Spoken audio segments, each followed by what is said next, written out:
আল্লাহ তাআলা দ্বীনের ব্যাপারে আমাদেরকে দিক নির্দেশনা দিয়েছেন।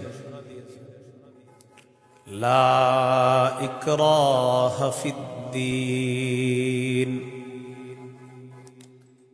দ্বীন গ্রহণ করার ক্ষেত্রে জোর করা যাবে না। কাউকে দ্বীন গ্রহণ করার ক্ষেত্রে, ইসলাম গ্রহণ করার ক্ষেত্রে জোর করা যাবে না। তবে ইসলামের দাওয়াত দেওয়া যাবে, ইসলামের সৌন্দর্যতা তাদের সামনে পেশ করা যাবে।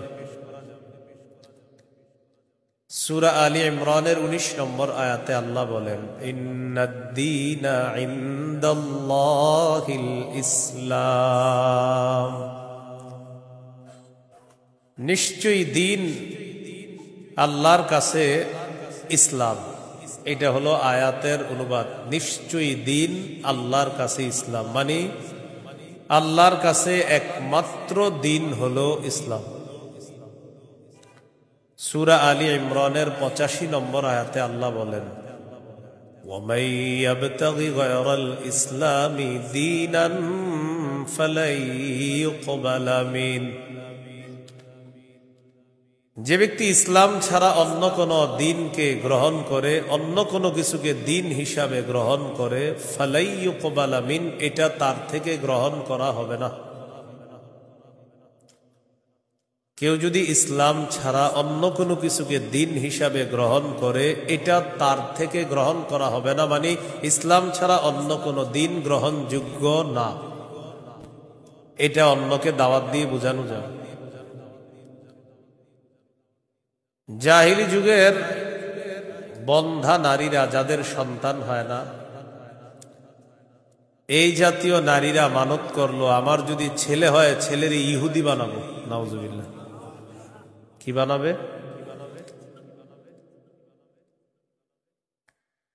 নাজিবি গোত্রের ইহুদিদেরকে বের করে দেওয়ার জন্য হুকুম আসলো।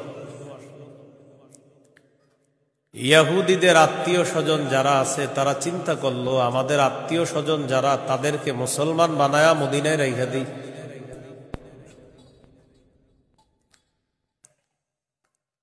হুসাইন আল আনসার নামে নবীর একজন সাহাবী, তিনি রাসূল সাল্লাল্লাহু আলাইহি সাল্লামের কাছে গেলেন, গিয়ে বললেন, ইয়া রাসূলুল্লাহ,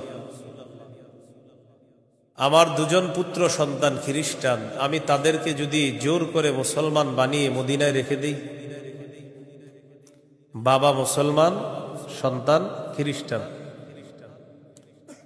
রাসূলুল্লাহ সাল্লাল্লাহু আলাইহি সাল্লামকে বললেন, আমি আমার দুই পুত্রকে যদি জোর করে মুসলমান বানিয়ে রেখে দেই, তখন আল্লাহ তাআলা সূরা বাকারার 256 নম্বর আয়াত নাজিল করলেন, লা ইকরাহা ফিদ্দীন, ইসলাম গ্রহণ করার ক্ষেত্রে জোর করা যাবে না।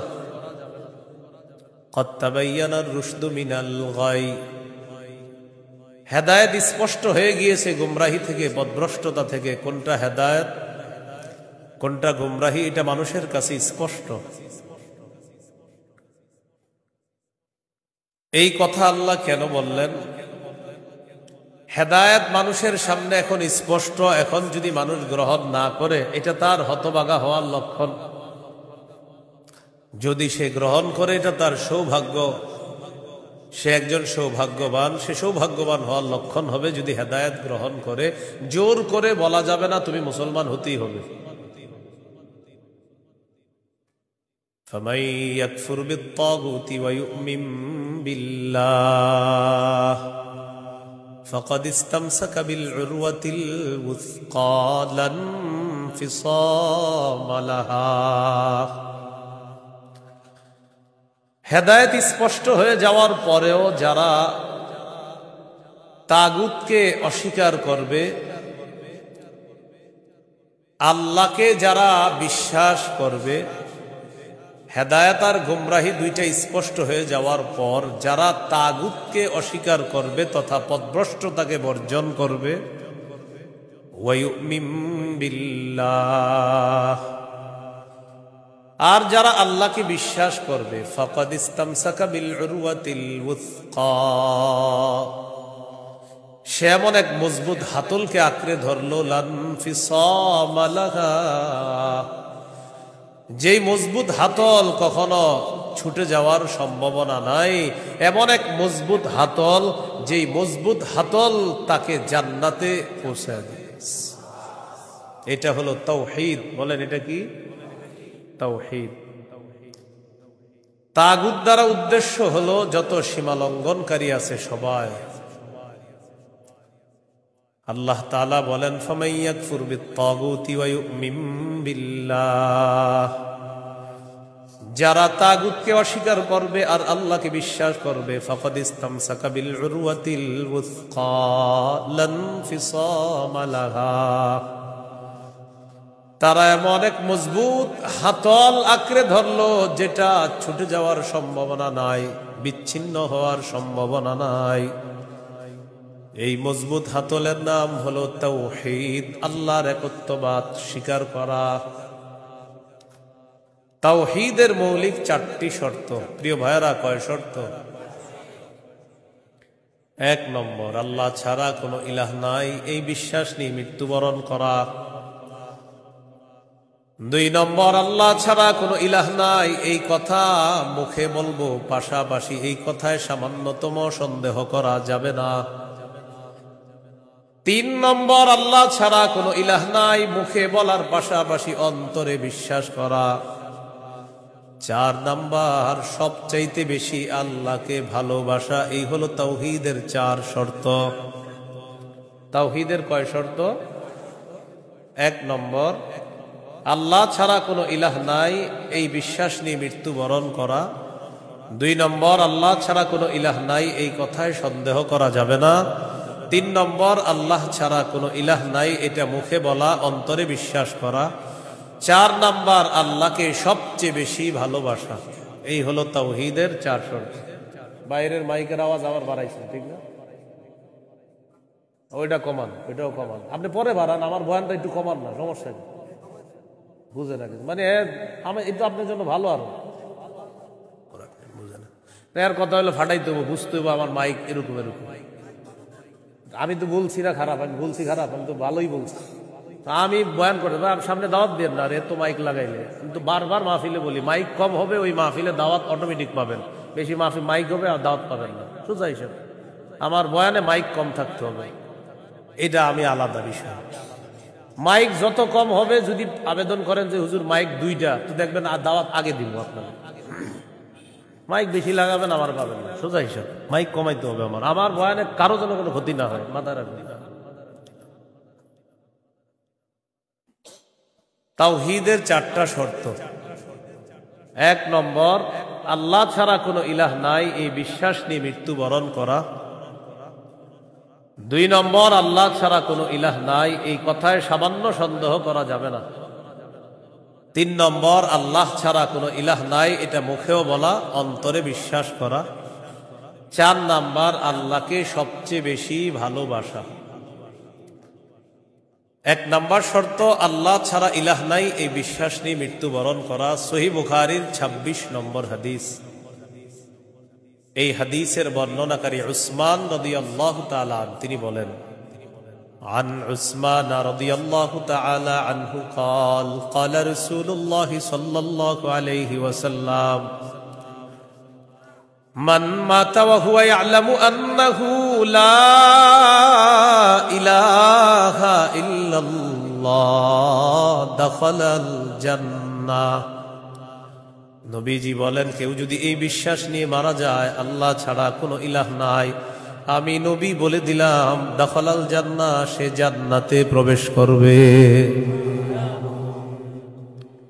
সহিহ বুখারীর বর্ণনা 1237 নম্বর হাদিস, 1237। জিবরিল আমিন নবীর কাছে আসছে, আসার পর বললেন, বাশির উম্মাতাকা আন্নাহু মান মাতা মিন উম্মাতিক লা ইউশরিকু বিল্লাহি শাইআ দাখালাল জান্নাহ। জিবরিল আমিন আসছে, আসার পর বলে, ইয়া রাসূলুল্লাহ, আপনার উম্মতের মধ্যে যারা শিরিক না করে মারা যাবে, আল্লাহ তাআলা আমাকে পাঠিয়েছে আপনাকে বলার জন্য, শিরিক করা ছাড়া যারা মারা যাবে আপনি ওই উম্মতকে জান্নাতে প্রবেশের সুসংবাদ জানায়া দেন। বুঝে আসছিনি সবার? তাহলে 1 নাম্বার, আল্লাহ ছাড়া কোনো ইলাহ নাই এই বিশ্বাস নিয়ে মৃত্যুবরণ করা। একদিন এক ফেরেশতা নবীজির কাছে আসছে। নবীজি সাল্লাল্লাহু আলাইহি সাল্লাম বলেন, তানি আতিম মির রাব্বি ফাখায়্যারানি বাইনা আন ইউদখিলা নিসফা উম্মতি আল জান্নাহ ওয়া বাইনা আশ-শাফাআহ। নবী বলেন, একজন ফেরেশতা আমার কাছে আসছে, আসার পর আমাকে 2টি বিষয়ের স্বাধীনতা দিয়েছে যে কোনো একটা গ্রহণ করার জন্য। ফেরেশতা আমাকে বলল, হাবিব, আপনি যদি চান আপনার অর্ধেক উম্মত আপনি জান্নাতে নিতে পারবেন, আর যদি চান আপনি সুপারিশ করতে পারবেন, তবে 2টি গ্রহণ করা আপনার জন্য। এই সুযোগ আপনি পাবেন না, যে কোনো একটি গ্রহণ করতে হবে। হয়তো অর্ধেক উম্মত জান্নাতে নিবেন, না হয় আপনি সুপারিশ গ্রহণ করবেন। আমাদের নবী বলেন, ইখতারতুশ শাফাআ, আমি সুপারিশ করাটাই আল্লাহর থেকে গ্রহণ করে নিলাম। বলেন তবে, বলেন সবাই বলেন তবে। এই সুপারিশ শুধু তারাই পাবে যারা শিরিক করবে না। নবীজি বলেন, ওয়াহিয়া লিমান লা ইউশরিকু বিল্লাহি শাইআ, আমার সুপারিশ শুধু তারাই পাবে যারা আল্লাহর সাথে শিরিক করবে না, তারাই শুধু আমার সুপারিশ পাবে, অন্যরা কিন্তু আমার সুপারিশ পাবে না। সহিহ বুখারীর বর্ণনা 99 নম্বর হাদিসে আল্লাহর নবীর সাহাবী আবু হুরায়রা রাদিয়াল্লাহু তাআলা আন নবীকে প্রশ্ন করলেন, মান আসআদুন নাসি বিশাফাআতিকা ইয়াউমাল কিয়ামাতি ইয়া রাসূলুল্লাহ। হুজুর, কিয়ামতের ময়দানে আপনার সুপারিশের মাধ্যমে কোন ব্যক্তি সবচেয়ে সৌভাগ্যবান হবে আমাকে একটু বলেন। নবীজি বললেন, আবু হুরায়রা, আমি জানতাম তোমার আগে এই প্রশ্ন আমাকে কেউ করবে না। লিমা রাআইতু মিন হিরসিকা আলাল ইলম, ইলমের প্রতি তোমার যে আগ্রহ, বিদ্যার প্রতি তোমার যে আগ্রহ, আমি জানতাম তোমার আগে এই প্রশ্ন আমাকে কেউ করবে না, তুমি যে প্রশ্নটা করছো। তো যেহেতু তুমি প্রশ্নটা করেই ফেলছো, উত্তরটা নাও। আসাদুন নাসি বিশাফাআতি ইয়াউমাল কিয়ামাতি মান ক্বালা লা ইলাহা ইল্লাল্লাহ খালিসাম মিন কিবালি নাফসি।